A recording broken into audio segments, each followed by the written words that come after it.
अगली स्लाइड में हम देख रहे हैं आत्म छवि के विविध अंग। मैं आप सब लोगों से कहूंगी कि जो लिखे हैं वो पढ़िए, 2 मिनट खुद को दीजिए और इसमें आप खुद जो सोच सकते हैं वो अंग भी सोचिए और इस लिस्ट में ऐड करिए।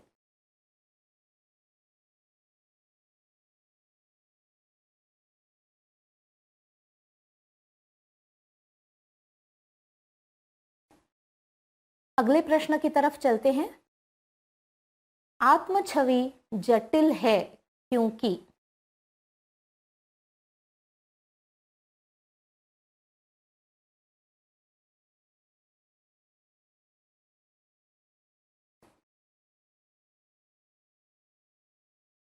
अगर आप सबने उत्तर दे दिया हो तो नतीजा हमारे सामने है। 2 मिनट यहाँ रुकते हैं और मैं चाहूंगी आप सब लोग आपस में ये चर्चा करें कि अब तक कि हमने जो भी चीजें देखी, जिन चीजों पे गौर किया, उसके बाद आपने कौन सी चीजें नोटिस की कि आप अपने आत्म छवि में नकारात्मक रूप से देख रहे थे और उन चीजों को सकारात्मक रूप में देखने के लिए आप आज से खुद में क्या बदलाव करना चाहेंगे। आत्म छवि ये जो कॉन्सेप्ट है ये थोड़ा कठिन है, जटिल है। क्यों? क्योंकि हमारी सोच हर रोज बदलती है।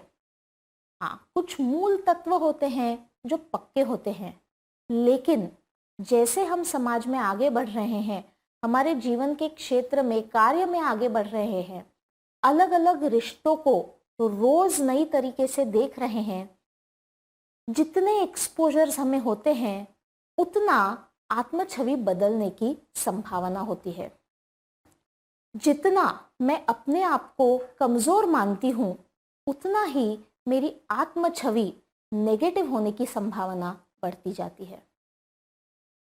आत्म छवि जटिल होने के कुछ और कारण भी है, जैसे हमारे क्षेत्र बदलते हैं, हमारे रिश्ते बदलते हैं और कहीं भी अगर हमें सेटबैक या फेलियर आ जाता है तो हम वो सब खुद की छवि को लगा लेते हैं, खुद को लगा लेते हैं और खुद को और नकारात्मक रूप से देखने लगते हैं। आगे के प्रश्न की ओर चलते हैं।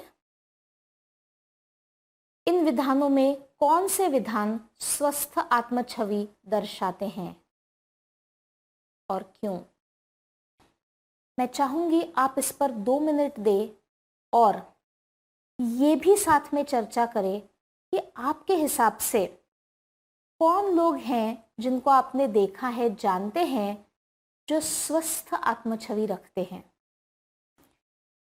आत्म छवि विषय जटिल होने के बावजूद हमने ये प्रयास किया है कि उसे सिंपल शब्दों में हम देखें, समझें और खुद के जीवन में उसका प्रयोग करें। आगे बढ़ते हुए एक और एक्टिविटी करते हैं जिसका नाम है द व्हील ऑफ लाइफ।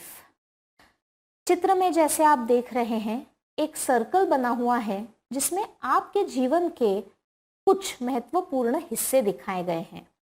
यहाँ कुछ जनरल हिस्से दिखाए गए हैं। मैं आपको कुछ मिनटों का समय देती हूँ, आप देखिए इनको और अपने अपने महत्वपूर्ण क्षेत्र इसमें या तो ऐड करिए या इसमें चेंजेस करिए।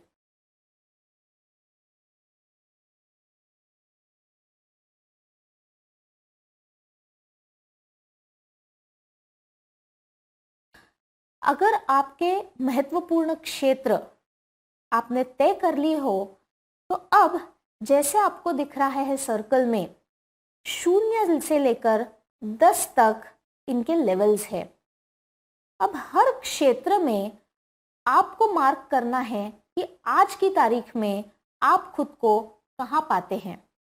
जहाँ 0 मतलब हमारी अपेक्षाओं से काफी कम है और 10 मतलब उस क्षेत्र में मैं जितना अच्छा कर सकती हूँ उसकी अपर लिमिट।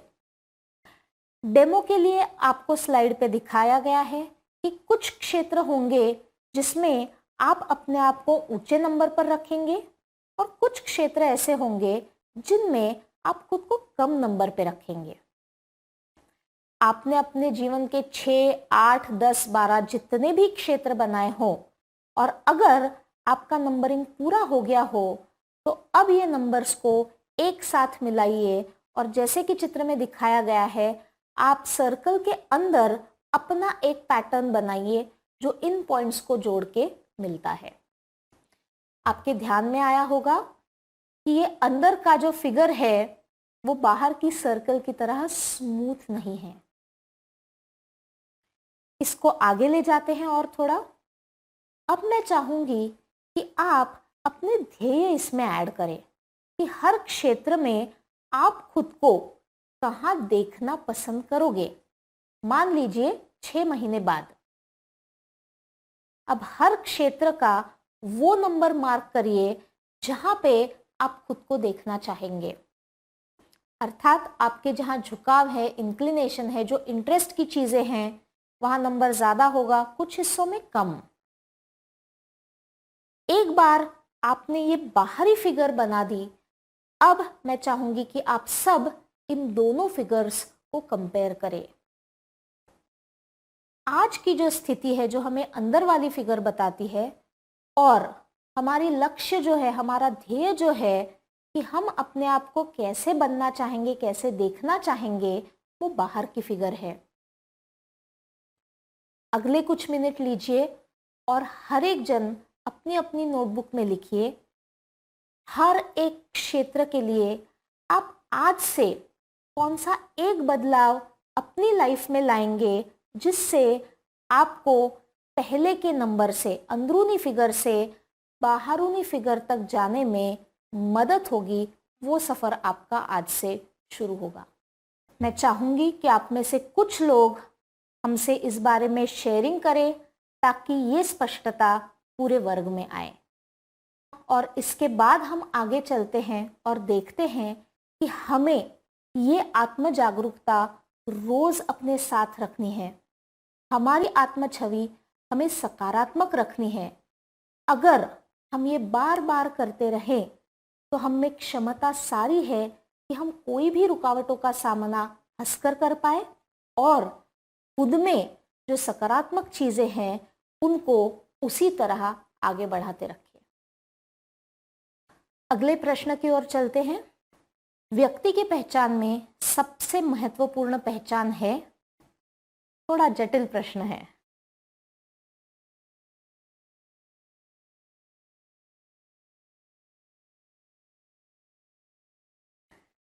कुछ लोगों ने किसी एक चीज को पहला नंबर दिया होगा और कुछ लोग बोलेंगे कि सारी ही चीजें महत्वपूर्ण हैं। ये हमारी बहुत व्यक्तिगत सोच है, लेकिन because we are social animals हमें ये ध्यान में रखना चाहिए कि हमारे लिए सबसे ज़्यादा ज़रूरी भले ही एक चीज़ हो, सारी ही चीज़ें आती हैं जो अल्टीमेटली हमें एक कंप्लीट ह्यूमन बीइंग का दर्जा देती है।